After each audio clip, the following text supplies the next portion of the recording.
શાંતવન એપાર્ટમેન્ટમાં વેચનાર પાર્ટી અને ખરીદનાર પાર્ટીએ પહેલેથી જ પૂછ્યું હતું કે તમે તમારા એપાર્ટમેન્ટના પ્રમુખને જાણ કરો કે ખરીદનાર પાર્ટી પ્રજાપતિ છે। આમ કહેતા જ મામલો સિંગણપોર પોલીસ સ્ટેશને પહોંચ્યો હતો। શાંતવન એપાર્ટમેન્ટમાં વેચનાર પાર્ટીને ખરીદનાર પાર્ટીએ પહેલા જ પૂછ્યું હતું કે તમે તમારા એપાર્ટમેન્ટના પ્રમુખને જાણ કરી દો કે ખરીદનાર પાર્ટી પ્રજાપતિ છે, સારા ફેમિલીમાંથી છે। તમને તમારા માર્કેટમાંથી જો કોઈનો રેફરન્સ લેવો હોય તો તે લઈને મને કહો કે વેચનાર પાર્ટી ખોડીદાસ પટેલને એપાર્ટમેન્ટના પ્રમુખનો મેસેજ આવ્યો હતો કે પાર્ટી સારી છે અને વેચવામાં કોઈ વાંધો નથી તેવા મેસેજ આવ્યા પછી જ ખરીદનાર પાર્ટી જીતુભાઈ ઘોડાદરાને વેચનાર પાર્ટીએ કહ્યું કે મારે સોસાયટી સાથે વાતચીત થઈ ચૂકી છે અને તમે ટોકન આપી દો। ત્યાર પછી જીતુભાઈ ઘોડાદરાએ ખરીદી લીધેલ અને દસ્તાવેજ કરેલો અને ત્યારબાદ કુંભકળો મૂકી રહેવા જવા માટે સાફ સફાઈ કરવા ગયા ત્યારે ત્યાં 30 થી 40 જેટલી લેડીઝ ઘરમાં ઘૂસીને ગમે તેમ ગાળો બોલીને ગેરવર્તન કરવા લાગી। ત્યાંથી સાફ સફાઈ કરવા આવેલ વ્યક્તિને સફાઈ બંધ કરાવી અને પાણી તથા લાઇટ સપ્લાય બંધ કરીને એવું કહેવામાં આવ્યું કે આ ફક્ત ને ફક્ત પટેલ સમાજને જ રહેવા દેવામાં આવશે, પ્રજાપતિ સમાજના વ્યક્તિને એન્ટ્રી આપવામાં આવશે નહીં તેવું કહીને ખરીદનાર પાર્ટી અને એપાર્ટમેન્ટના સભ્યોનો મામલો સિંગણપોર પોલીસ સ્ટેશન પહોંચ્યો હતો। તમારે જ બોલવાનું છે, અમે બોલવા દેવાના। તમે એમ કહો છો મેન્ટેનન્સ નથી ભર્યું, તમે બોલો છો ને અમે કઈ મેન્ટેનન્સ અમે ભરી દીધું છે, જો ન હોય ને મેન્ટેનન્સ તમે લેખિતમાં આપો કેટલું મેન્ટેનન્સ બાકી અમે તમને આપી દઈએ।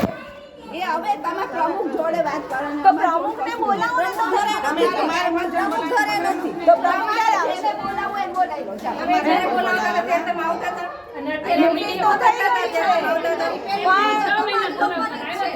તમને મેન્ટેનન્સનો પ્રોબ્લેમ છે, તમને કોને મેન્ટેનન્સ તમે ભરી દઈએ તો અમે જ્યારે મીટિંગ કરી ત્યારે બોલાવી આવ્યા છીએ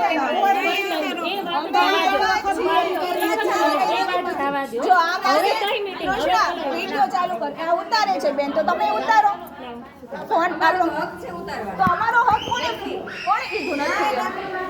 કોણે કીધું તમે નથી?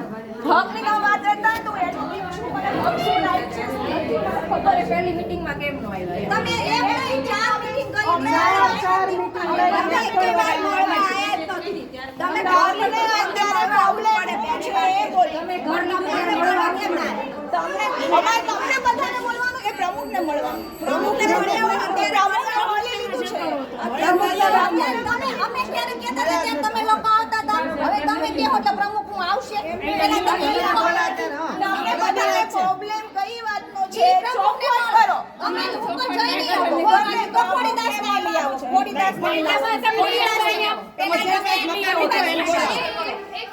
પહેલા તમારે નિયમ વાંચ્યો છે કે આ ગ્રુપ સિવાય અહીંયા કોઈને આવવાનું નથી તો પ્રમુખે તમને દઈ દીધું એ અમારું ગ્રુપ એટલે કયું ગ્રુપ બનાવી વાંચી જોવો ને અમારું બોલવા તમને રમાડ્યા છે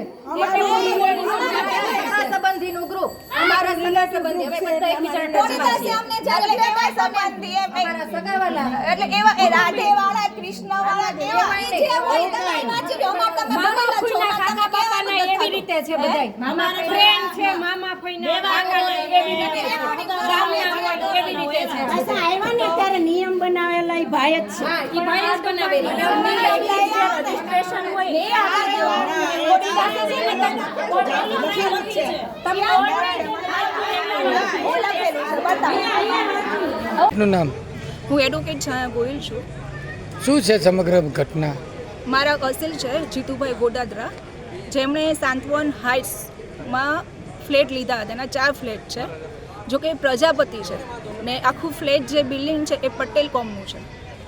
એટલા માટે એ હંમેશા જ્યારે પણ મિટિંગ થાય કે કંઈ પણ લીધું છે ત્યાંથી એમને 8 મહિનાથી લીધેલું છે, 8 મહિનાથી એમને ત્યાં ફ્લેટમાં આવવા દેતા નથી અને ચોખવટ કરે છે કે તમે અહીં રહેવાનું જ નથી, તમારી પાસે એક જ ઓપ્શન છે એ તમે આ ફ્લેટ કોઈને પણ વેચી દો, તમે અહીં આવશો નહીં। એટલા માટે અમે આજે ત્યાં ફ્લેટમાં જે એમની છોકરાની વાઈફ છે કૃષ્ણાબેન ગોડાદરા સાથે ત્યાં અમે ગયા હતા તો બધી જ લેડીઝ અંદર બેઠી હતી અને જેન્ટ્સ જેટલા હતા એ બારે ચેર પર બેઠા અને વોચમેન અમને ચોખ્ખી આવવાની ના પાડી એટલે અમે પૂછ્યું કે અમારી માલિકીનો ફ્લેટ છે, દસ્તાવેજ છે, શા માટે તમે અમને ના પાડો છો? તો એ અમને પ્રમુખે ના પાડી છે તો અમને અંદર તો જવા દો. તો છતાં અમને ના પાડી, અમે જબરજસ્તી અંદર આવ્યા તો અમારું જે નંબર પાર્કિંગમાં જે નંબરની પ્લેટ હોય ને તે કાઢી નાખવામાં આવી. અને જેવા અમે લિફ્ટ પાસે પહોંચ્યા એ બધી જ બહેનો ત્યાં આવી ગઈ. અમને એવું કીધું તમારે ઉપર જવાનું નથી. અમે કીધું અમારી માલિકીનો ફ્લેટ છે, તમે ઉપર જવા દો. તો આપણે પોલીસની મદદ માગી. જી, એટલે અમને ત્યાં જવા દીધા નહીં. અમને ચોખ્ખી જ ના પાડી તમારે દાદર પણ વાપરવાનું નથી, ઉપર જવાનું જ નથી તમારે. એટલે અમે પોલીસની મદદ માટે 100 નંબર કંટ્રોલ રૂમમાં નંબર ડાયલ કરેલો અને પોલીસ ત્યાં આવી. ત્યારબાદ અમે અહીંયા પોલીસ સ્ટેશનમાં અમારે રજૂઆત કરેલી છે, ફરિયાદ કરેલી છે અને પોલીસ પર આશા છે, પોલીસે એવું કીધું છે, અમને સહાય પણ આપેલી છે કે અમે 1-2 દિવસમાં તમારું કામ કરી દઈશું. જી, આપનું નામ? મારું નામ જીતુભાઈ ભીમજીભાઈ ગોળદરા, પ્રજાપતિ સમાજમાંથી છીએ. અમે પ્રજાપતિ છીએ. શું તમારી સાથે શું ઘટના બની છે? શું વિવાદ તમારી સાથે? અમારી સાથે ઘટના એવી બની છે કે અમે પ્રજાપતિ સમાજ છીએ. અમે જ્યારે ફ્લેટ રાખ્યો ત્યારે અમે કીધું હતું કે અમે પ્રજાપતિ છીએ, અમે ચોખવટ કરીને રાખેલો છે, કોઈ અંધારામાં રાખેલી વાત નથી. અને જેણે વેચ્યો છે એમને પણ તમે પૂછી શકો છો. રેડી?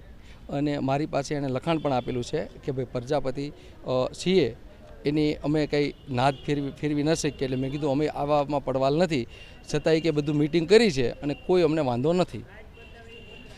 તમે ત્યાંના જે પ્રમુખો હતા તેની સાથે કોઈ વાતચીત કરી? પ્રમુખનો જ્યારે ફોન આવ્યો ત્યારે પ્રમુખે એવું કીધું કે અમે આ મેટર થોડી પ્રશ્ન હતો જે તે સમયે, પણ એ પ્રશ્ન અત્યારે નથી.